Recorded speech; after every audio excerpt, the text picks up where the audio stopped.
Salsa babies. We're going to talk about when baby falls asleep in the carrier. What are we going to do now? Because you sort of feel a little stuck. We've all been there. So we want to just chat about, what do we do in terms of for baby to make sure that they're still safe, happy, healthy in here. And then what do we do for ourselves? So for baby, we need to treat them, no matter how old they are, like they're a newborn, like they can't support their own heads. Because you know, baby falls asleep, no matter how old they are, that neck gets real floppy. And all of a sudden their head's kind of falling to one side or the other. So we need to start watching what we're doing even more. So you're not, bending over to do things, you're not moving too quickly, and supporting their head, holding on to it with their hand.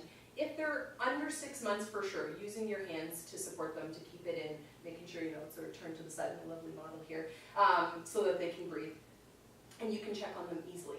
If they're over 6 months, then it's okay to use that little hood attachment that some carriers have. So I'm in a soft structured carrier that's sort of rolled up a little bit to fit my little friend here. And if I had my hood attached, I could show you just attaching it up. And sometimes I would just do one side so I could still see their face, so I can make sure they're not getting too hot in there. When they're under 6 months, we don't want to do that. We want to make sure that we can see them, because it's a little bit too easy for their head to kind of get turned in. And then they're blocked because the hood's there, we can't see them, and then their airway could be compromised, they could be in distress and we wouldn't be able to see it right away. So under 6 months, keep it uncovered, use your hand. Over 6 months, you could use that little hood, because then they're strong enough to move their head and turn it away, but keep checking on them, obviously. And then the other thing is, they're that dead, tired weight.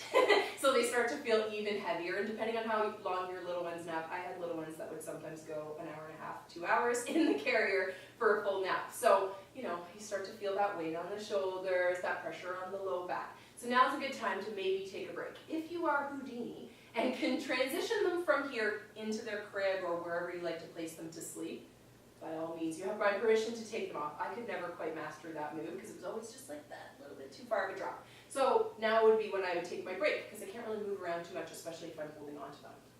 So for my break, I'm going to hold onto my baby's head. I'm going to come over here and sit on my chair. Okay, so we're going to come over, find our chair, sit down, so we can take a little break. So we're holding on to baby's head. The last thing that we want to do is that perch on the edge of the couch and lean way back so we can balance their head here and then reach our remotes. Because that's just putting extra strain on your low back, which is already probably tight because then you've been wearing a baby for an hour and you've just had a baby not that long ago. That area is already tight and tender. So we want to make sure that we're sitting up nice and straight.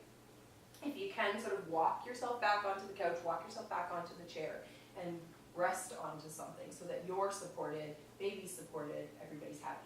Keep your shoulders pulled back, try not to do the hunch forward. If you need to, do a little movement so that you can keep those muscles from getting too tight, but try to stay as upright, as neutral in your position as possible so that you're not taking baby off and then having all these aches and pains to work out extra aches and pains that you don't need. All right, have fun.